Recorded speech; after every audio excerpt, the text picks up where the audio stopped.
Alors, est-ce que tu peux me dire pourquoi tu as décidé de partir en Australie? Je venais de finir ma licence de communication et je me suis dit pourquoi ne pas partir quelque part pendant une année sabbatique, quoi. C'était maintenant ou jamais, donc allons-y, hein.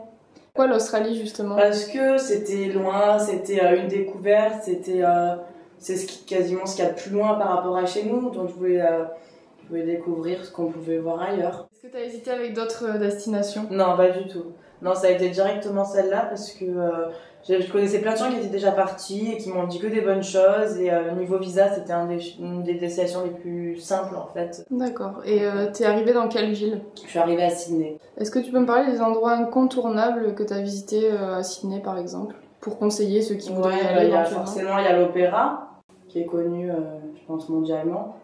C'est incontournable, hein. Il y a aussi le pont de Sydney qui est magnifique. Ce qui t'a frappé le plus en arrivant, tu t'en souviens? C'était, je pense que c'était l'architecture, parce que tous les buildings et tout ça, on n'est pas habitué en France, hein. C'est vrai que ça marque. Mais bon, après, la population aussi, elle change, quoi. Le niveau politesse, niveau style de vie et tout ça, ça change beaucoup de la France. Les Australiens sont super accueillants, quoi, par exemple.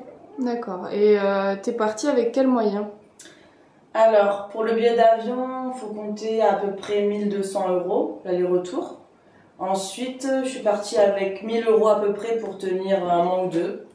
Donc ça comprend l'hébergement pour quelques semaines, ça comprend la nourriture, tout ça.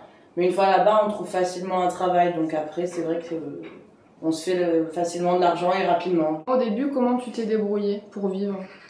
Bah, au début, on a fait des petits boulots parce que j'étais avec une amie, donc on a distribué des flyers, on a fait serveuse, vendeuse.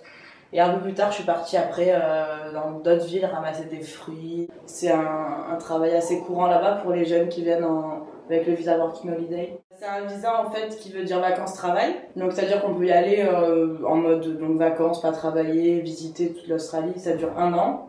Il est renouvelable une fois. Mais on peut également travailler, mais par contre pas plus de 3 mois. Donc en fait ça va être que des petits boulots, quoi, à droite à gauche.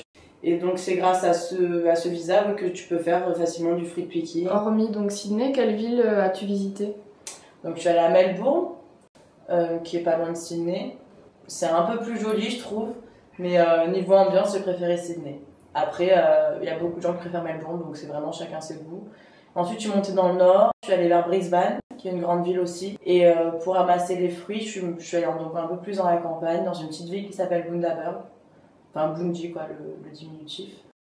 Et c'est là où je suis restée 3 mois pour faire le fruit picking, où j'ai rencontré plein de personnes géniales et c'était vraiment sympa. Et est-ce que tu peux me parler des découvertes marquantes que tu as faites là-bas, des choses que tu as vues que tu n'aurais pas pu voir en France par exemple? Il y a déjà les kangourous.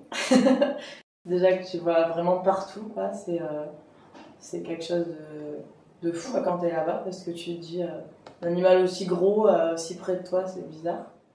Sinon, franchement, les gens, quoi, les gens là-bas, ils sont géniaux, hein. Ils sont beaucoup plus accueillants, beaucoup plus polis, beaucoup plus ouverts d'esprit et tout ça, quoi. Vraiment, c'est à voir, hein, une fois dans sa vie pour ressortir grandi, quoi. Une petite anecdote, j'ai eu mon petit chat et je l'ai appelé Bundy. Et en fait, c'est le nom de la ville où je suis restée plus longtemps pour faire le fruit picking. Donc voilà, c'est un petit clin d'œil pour ce voyage, quoi. D'accord, ben je te remercie. De rien.